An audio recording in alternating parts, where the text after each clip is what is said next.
At the allotment today, and oh boy, that sun is beginning to warm us up. We're looking at Swiss Chard, which we planted when, Susan? I think this was probably April as well. Yeah, and there the 21st of April. It's been very slow because the weather just got colder. April was more like midsummer, and then it just got cold and windy and horrible.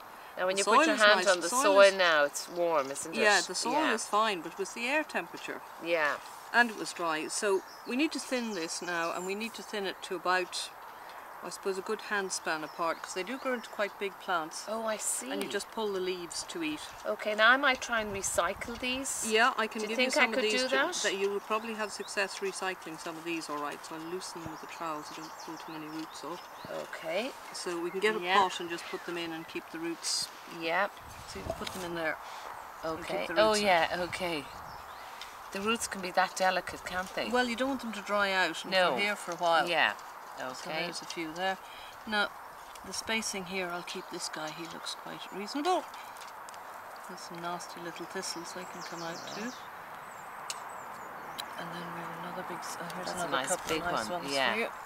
Great, okay. Because as you say, thinning out, you know, it's such a waste. You should be able to, if you can. No, if these were a little bit bigger than this, of course you could eat the leaves and salad and things. You can eat the young leaves and salad, yeah. Just the young leaves? Just the young leaves, yeah. Oh, right, okay.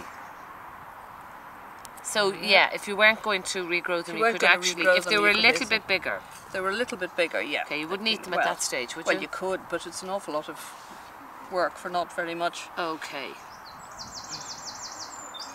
Now we've got thistle here, so we can take out thistle, and you can have these guys. Great, yeah.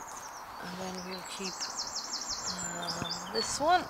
Now Swiss chard is like, what's it like? I mean, to give a description. I suppose it's like a coarser type of spinach, in that you cook the leaves, a bit like spinach. They do boil down, or steam them, go down, but not as much as spinach does. Right, you know, spinach, so when they're a mature plant, you can eat the leaves as well? Yeah, you pull the leaves off. You start with the outer ones and you pull them off. And you can also eat the midrib, which is this piece that runs up, you know, the stalk of the stalk of it, yeah, okay. You can cook that separately and eat it. So really you're eating the whole thing?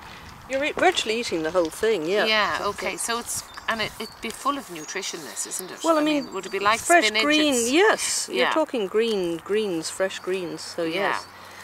And we'll leave that fella there. Right, there's our Swiss chard. I'll do the other row at some later stage. So we'll have approximately, we've 3 rows of it, so we'll have about 5 plants to each row, so that'll be plenty. There'll be loads of eating on that. That'll be plenty. When should we expect some... And we can also sow, I can also do a later sowing then for some, you know, over winter. Yeah. Well, the other thing we'd probably do is some perpetual spinach.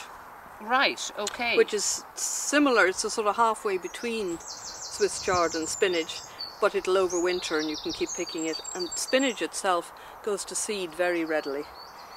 So if it dries out at all, it's gone to seed, and that's the end of your spinach. And that's it's quite tricky. So you need to look after it. Yeah, you know, and you need loads of it because it just disappears when you cook it. Well, that's great. That's that sorted.